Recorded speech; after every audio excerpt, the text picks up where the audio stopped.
Assalamualaikum warahmatullahi wabarakatuh.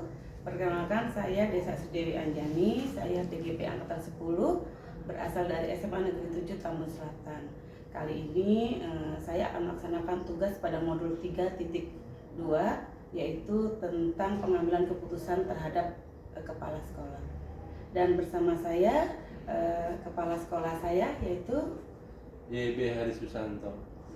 Beliau adalah Kepala Sekolah Negeri SMA Negeri 7 Tambun Selatan, yang sekarang ini beliau sudah berada di lingkungan SMA Negeri 7 ini 1 tahun lebih ya Bapak. Ya. Baik Bapak, apa kabarnya Bapak? Baik. Bapak bahagia hari ini? Bahagia. Alhamdulillah bahagia ya Pak.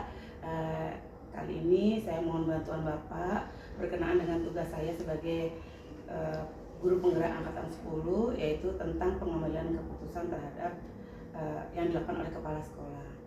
Baik Bapak, saya langsung dari pertanyaan pertama. Selama ini bagaimana Bapak dapat mengidentifikasi kasus-kasus yang merupakan dilema etika atau bujukan moral yang ada di SMA Negeri 7 Tambun Selatan? Ya, baik. Kasus-kasus yang bertentangan dengan etika ini tentunya mudah sekali menyebar melalui obrolan-obrolan, baik itu di level pendidik atau guru atau di level pegawai tenaga pendidikan, juga di level siswa juga mudah sekali menyebar.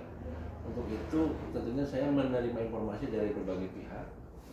Karena mudahnya penyebaran itu, mudah sekali juga kita untuk mencari informasi ada yang langsung disampaikan ke saya, ada yang melalui obrolan-obrolan singkat dengan beberapa pegawai, dengan guru, dengan TU.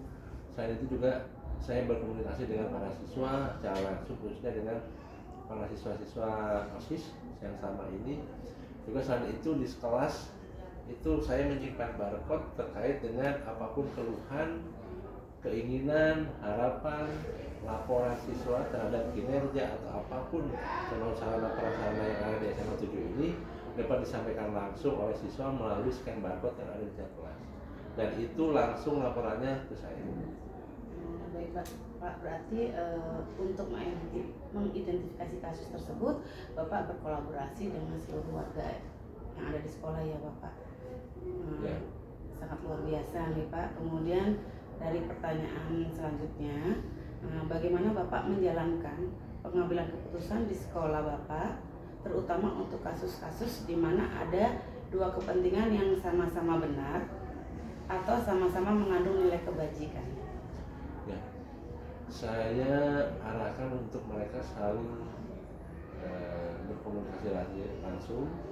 Kemudian saya meminta mereka untuk menyadarkan diri mereka apakah itu termasuk dalam permasalahan pribadi atau pekerjaan. Yang paling utama itu karena kadang-kadang sesuatu hal yang sifatnya pekerjaan setelah kita kejar lagi, kita gali lagi, itu sebenarnya lebih pada masalah personal. Setelah menentukan bahwa itu adalah memang pekerjaan, kemudian kita arahkan agar kedua belah pihak memahami secara logis, secara sadar kelebihan dan kerugian dari apa yang menjadi pikiran mereka. Dan akhirnya dari hasil pembicaraan, hasil musyawarah, diskusi ini, biarlah mereka menyembuhkan sendiri. Intinya adalah bagaimana agar keputusan itu dapat menguntungkan semua pihak semaksimal mungkin, dan khususnya adalah menguntungkan sekolah. Baik Bapak, berarti di sini di dalam pengambilan keputusan yang Bapak laksanakan di SMA 7 itu Bapak menyerahkan kembali kasus tersebut kepada yang bersangkutan ya Pak. Kemudian dengan tujuan bahwasanya kedua belah pihak tersebut mendapatkan solusi sendiri begitu ya. Baik, terima kasih Bapak. Untuk selanjutnya pertanyaan ketiga yaitu langkah-langkah atau prosedur seperti apa yang biasa Bapak lakukan selama ini untuk pengambilan keputusan? Untuk prosedurnya Bapak, langkah-langkahnya itu apa saja yang Bapak lakukan selama ini di dalam pengambilan keputusan? Ketika ada suatu masalah, misalkan berkaitan dengan personal, maka saya akan melakukan pemanggilan. Saya akan berbincang-bincang dengan yang bersangkutan, kemudian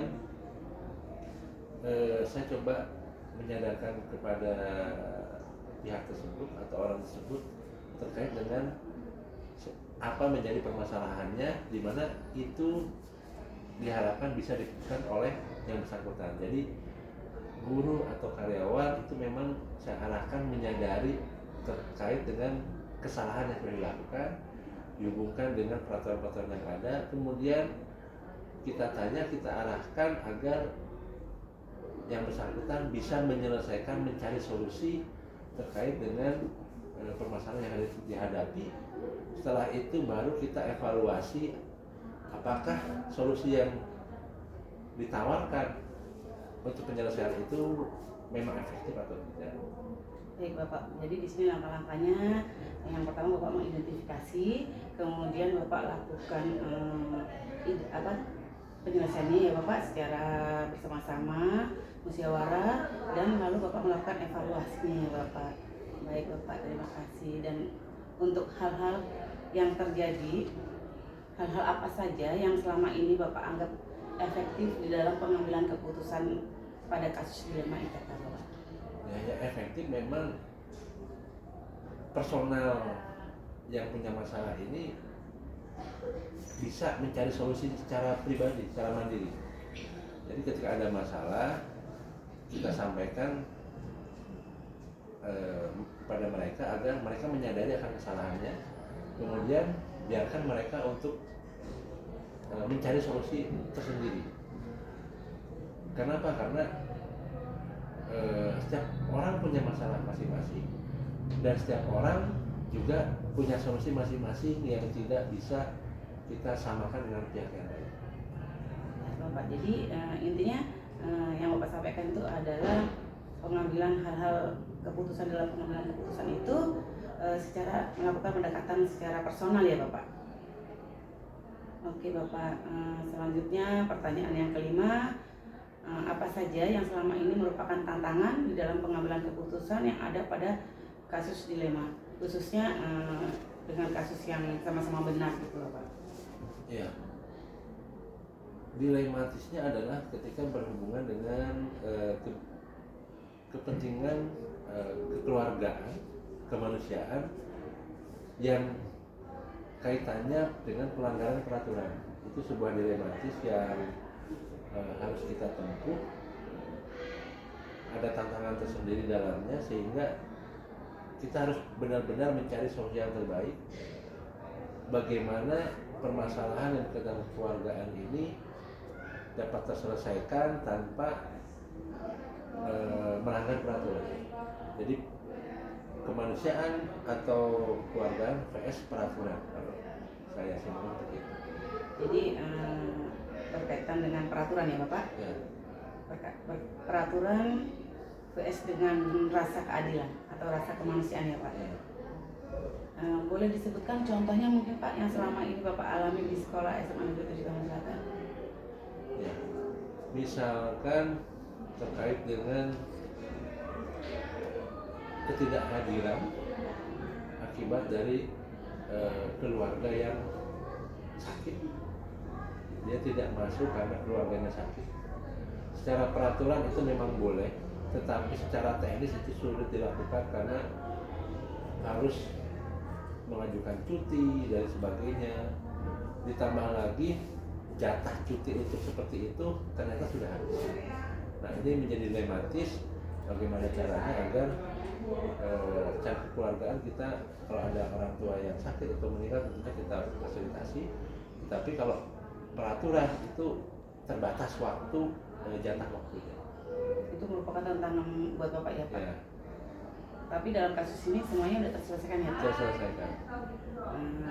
Untuk selanjutnya Bapak, apakah Bapak memiliki sebuah tata kala atau jadwal tertentu dalam sebuah penyelesaian kasus dilema ITK? Kalau jadwal saya tidak ada, tapi waktunya tentunya di mana ada permasalahan itu bisa kita lakukan komunikasikan di tempat dimanapun, melalui pemanggilan atau kapanpun, Tapi kalau jadwal tidak ada. Jadi kalau untuk jadwal tidak ada. Jadi Bapak seandainya ada kasus, apakah saat itu juga diselesaikan atau menunggu kesempatan lain Bapak? Biasanya kita ajak komunikasi dulu, barulah kita olah, kita pertimbangkan bagaimana penyelesaiannya, baru dengan komunikasi berikutnya atau dengan pemanggilan berikutnya kita sampaikan, kita diskusikan solusi terbaik. Jadi intinya Bapak akan menyelesaikan setelah Bapak mengidentifikasi semua kasus tersebut ya, Ya. Bapak, baik itu secara langsung maupun tidak langsung. Kemudian dalam hal ini Bapak, apakah ada seseorang atau faktor-faktor yang selama ini mempermudah dan membantu Bapak dalam pengambilan keputusan? Kalau seseorang tidak ada, lebih pada tim manajerial sekolah seperti wakil kepala sekolah, karena wakil kepala sekolah itu langsung berkaitan dengan guru. Banyak sekali permasalahan di tingkat personal guru yang hanya sampai ke wakil kepala sekolah saja, sehingga bagi saya wakil kepala sekolah itu cukup membantu. Baik Bapak, jadi dalam hal ini Bapak tetap berkolaborasi dengan para wakil dan juga guru-guru yang lainnya Bapak. Kemudian Bapak, untuk pertanyaan terakhir, dari semua hal yang sudah Bapak sampaikan tadi, pembelajaran apa yang dapat Bapak ambil dari pengalaman Bapak untuk pengambilan keputusan ini Bapak? Yang bisa saya ambil ketika dalam penyelesaian masalah etika itu adalah setiap orang punya karakter sendiri-sendiri. Setiap orang punya masalah sendiri-sendiri. Setiap orang juga punya penyelesaian masalah sendiri-sendiri. Pada intinya adalah kita bisa mengarahkan siapapun, bentuk apapun, agar penyelesaian dapat terselesaikan, masalah dapat terselesaikan dengan cara masing-masing. Yang penting tujuan akhirnya adalah masalah terselesaikan. Baik Bapak, jadi inti dari semua wawancara hari ini, intinya Bapak ingin membuat seluruh warga itu dapat menyelesaikan masalah sendiri secara individu dan mendapatkan kebahagiaan begitu ya Bapak, dan berkolaborasi bersama dengan para wakil juga guru-guru yang lain, sehingga kasus yang dialami di SMA Negeri 7 ini dapat diselesaikan dengan baik. Mungkin begitu ya Bapak. Ya, betul. Baik Bapak, terima kasih sekali atas bantuannya. Tugas yang sudah saya lakukan ini, semoga apa yang sudah Bapak sampaikan ke saya dapat menginspirasi saya untuk kedepannya. Ya, terima kasih Pak. Terima kasih Bapak. Assalamualaikum warahmatullahi wabarakatuh. Waalaikumsalam warahmatullahi wabarakatuh.